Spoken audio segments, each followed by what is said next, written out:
Friday, Shalom, Akim. First and foremost, before I begin, giving all praises to Yahweh, Ba'ashem, Yahweh Shai, Ba'ashem, Rakah, Kodash. Shalom is, of course, go out to our apostles, elders, great millstone, the room, teach well. Shalom, wa barakim to you, brothers and sisters out there. All right, the title of this lesson is Satan Ain't Stop Working, Why Should You? Right? And it's really just something that was on my mind, but especially was probably sparked from Brother Yawana's title of his video. Or, well, really, I've been seeing a couple titles on it. But there's also some, it's just a trending topic in the spirit, uh, distractions, man. Especially since Passover's over. Don't think because you're still hearing the truth after Passover, you held the service. Okay, I must be good. No, the sifting is always going on. Okay, we always need to stay on point 25:8. To the best of our ability, of course, we're gonna slip, but like the scriptures say, a just man falls 7 times but gets back up. So we always need to make sure that we're constantly getting back on our game. As the elder Tasman from Wisconsin would say, uh, crossing your T's and dotting your I's or something like that. You know, make sure you're always strong in the fundamentals. All right, make sure that you always remember why you're here and what you're fighting for. Because the moment that Satan allows your mind to wander away from that, you start to see you start to slip. And if you don't catch yourself, then soon enough you'll be gone. You'll be out of there. All right, so let me go ahead and start with this. Let me go ahead and my screen up. All right.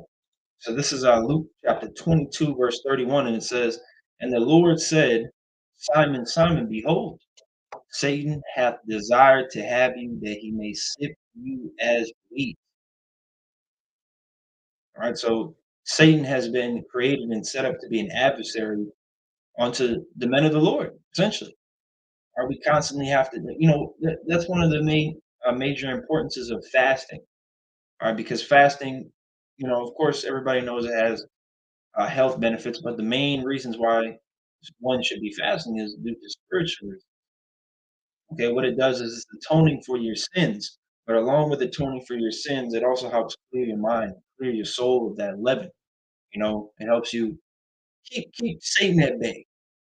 You see, because you're abstaining from fleshly desires. You're not eating, you're not drinking. Some brothers they might cut off certain things for a few days or for a week, 2 weeks, whatever. You know, we do these things, and you do anointings, you bless your house. Oh, you do all these things to essentially keep demons at bay. To like because we all get demons on us. That's not going to change on this side. We're always going to have to battle Satan. In our mind, but there's certain things that we can do that Yahweh Shemel Shai has given us to do to make sure that we maintain our focus on what really matters and essentially push all the distractions out the window. Okay. So back to the title of this lesson, which says, Satan ain't stopped working. Why should you? All right. So Satan is going to continue to try to sift you until the very end. Even, you know, let me go ahead and get this. Revelation chapter 3, verse 10. It says, "Because thou hast kept the word of my patience, I also will keep thee from the hour of temptation, which shall come upon all the world to try them that dwell upon the earth." All right. So, of course, we know through the Spirit and power of Yahweh Shema Shai, this hour of temptation is talking about when the MOTB, the CHIP is made mandatory, NFC, RFID, depending on where you're at. But when the CHIP is made mandatory, everybody that doesn't conform to that is essentially going to be locked out of society, and it's going to be tempting. All right. But who's known as the tempter? Satan. He's going to play a big role in that hour of temptation, man. He plays a big role in your daily life now. What makes you think it's going to be any different? So Satan is constantly working, and he's pushing overtime. We can see as we get closer to the end that he's on fire in the spirit, man. Satan is not a lukewarm servant of the Lord. Okay, so why the hell should we be? Because like the scriptures say, man, you lukewarm, you're going to get cast out. Because ultimately, when you become lukewarm, that's you slipping. And then once you're cold, that's when you're completely gone. And that process is who helps further that process is Satan. Okay. Like the scriptures say, we battle against, principalities. This is more than just cussing out an Edomite that lives 2 blocks down. It ain't He's really irrelevant. This is really about battling against Satan and battling against his demons and, battling against the wicked elites of this society. Right? That's really what it's all about.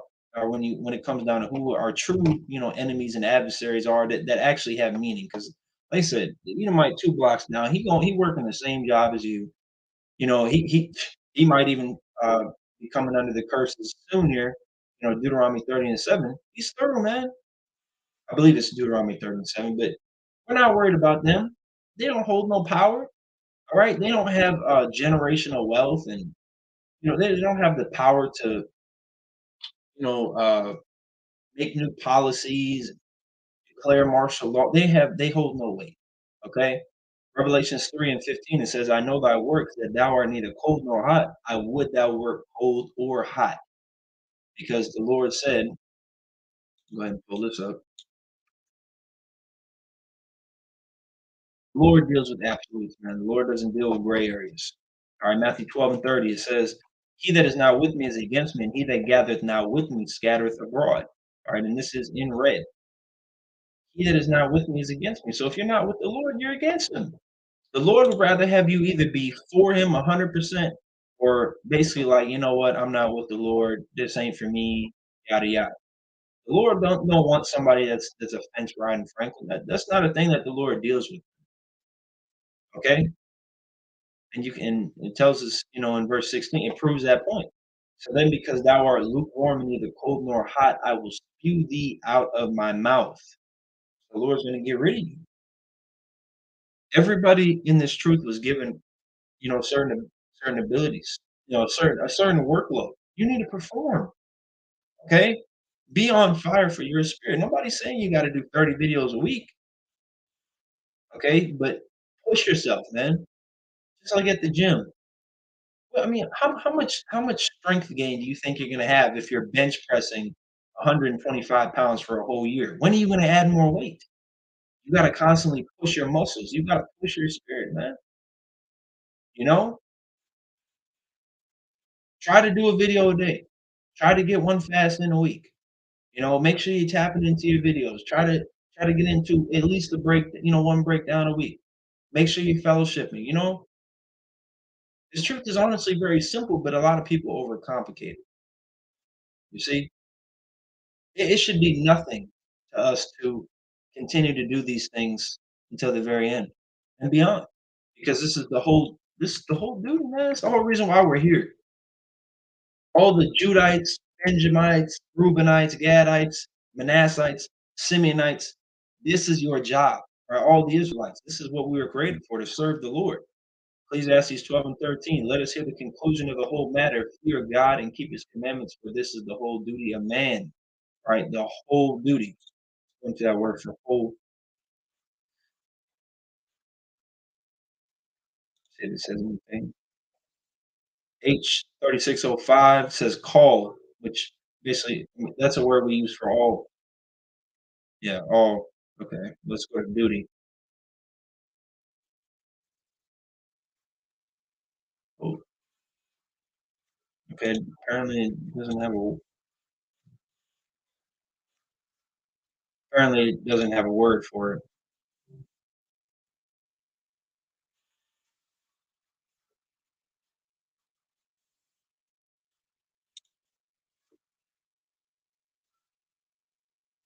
Yeah, it didn't have a word for it, but we know what that means. But I'll just get the definition.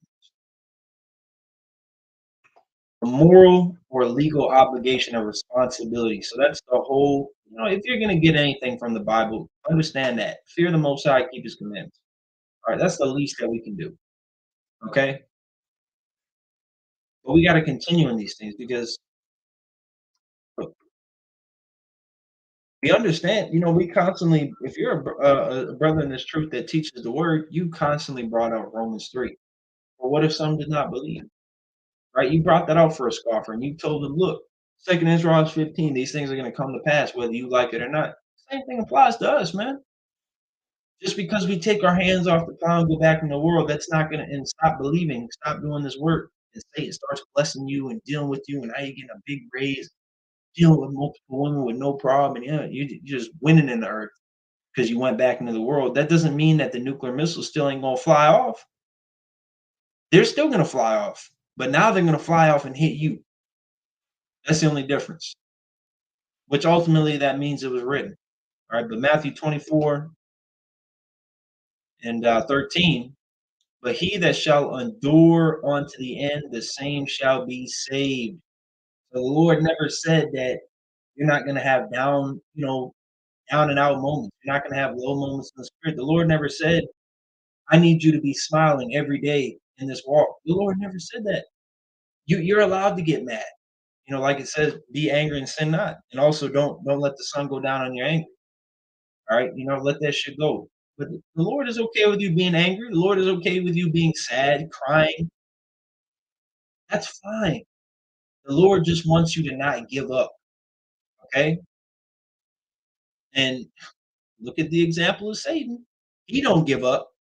He's been doing this for a long time, and he is not gonna stop.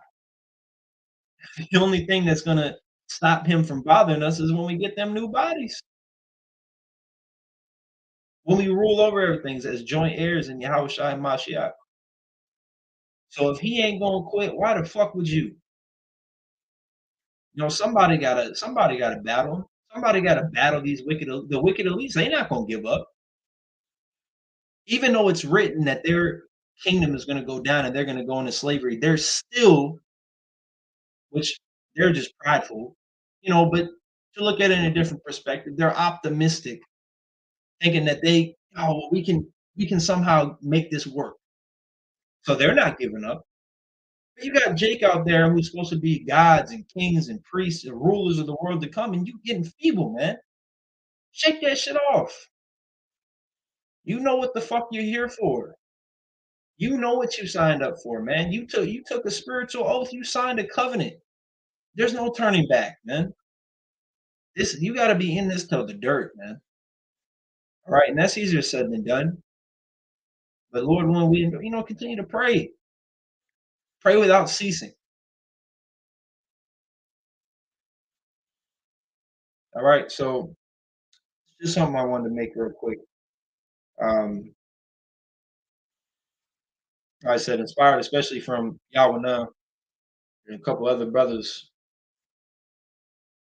It's a very it's because I personally, since Passover, you can definitely tell, man, that Satan has been working harder, you know, and he ain't gonna stop. So as just like the video game references, as you continue to level up in the spirit, your enemies do as well. So you constantly need to grind so you can get up on them again.